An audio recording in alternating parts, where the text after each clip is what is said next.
Hello everyone and welcome back to Crypto Live Leak. I'm Ken and today we have some breaking news from the Tezos project. So Tezos, as we all know, has been pushing closer to their betanet launch, and in anticipation, the Tezos Foundation has come out and announced that they will require a KYC and AML form to be filled out for all ICO contributors before their XTZ are released to them.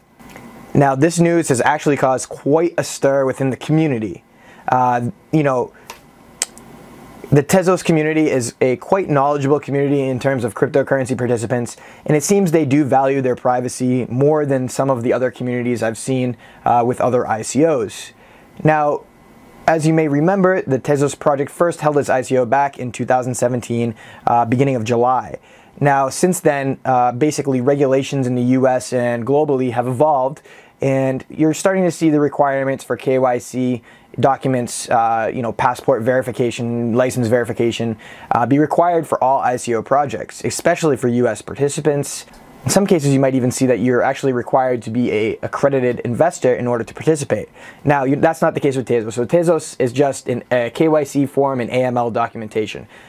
So basically what this means is before you can get your token access, you're going to have to log into a site they provided, upload your passport or your license and a selfie, and then wait for them to come back and verify that you are who you say you are.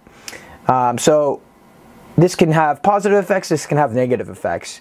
For instance, negative effects could be if this list of information ever gets out to the public or hacked in any way from the firm that's running the KYC, then you have potential risk for people living in countries where they could be easy targets for kidnapping or ransom.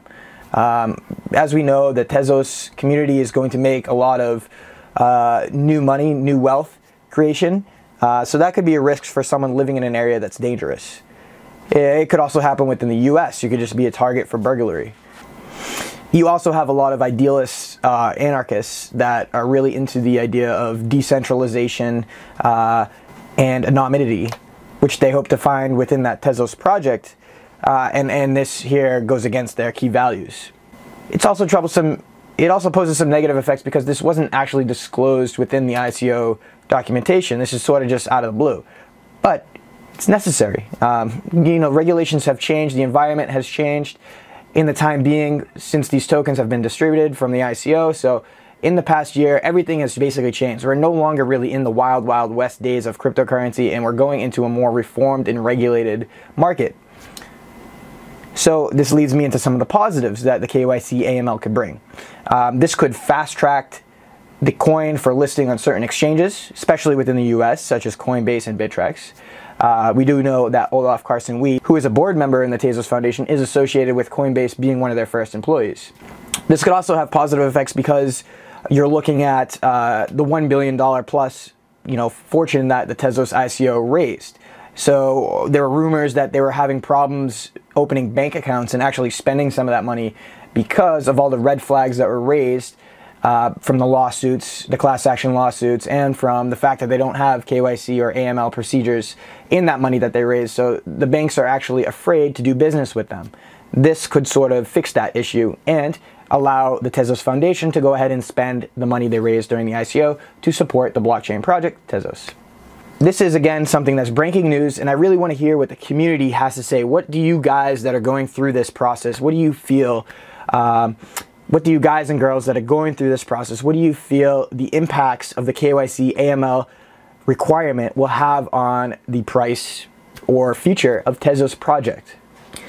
I do want to note that Vitalik Buterin, actually the founder and creator of Ethereum, came out and posted on Twitter that he believes someone should step up to the plate and fork Tezos before it even launches into a version of the coin that doesn't require KYC or AML to remain true to its true cause and mission statement.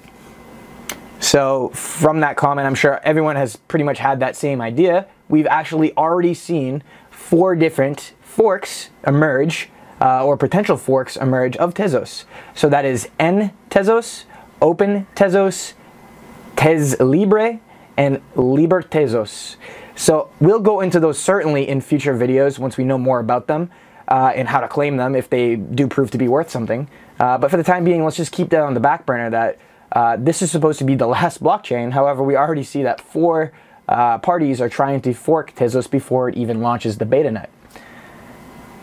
I do want to note that the software, the open source software for Tezos, isn't going to be exactly fully open source until mainnet launches. So that could still be in the Q3 of this year, 2018. So just something to look forward to. Alright guys, I hope this video inspires some comments from you in the community. Post the comments below. I'll provide all the links for the articles and documentation that we are discussing here. So go ahead and let me hear what you have to say about this breaking news of the KYC and AML requirement before distribution for the betanet of Tezos. Thank you for watching, guys. Until next time, take care.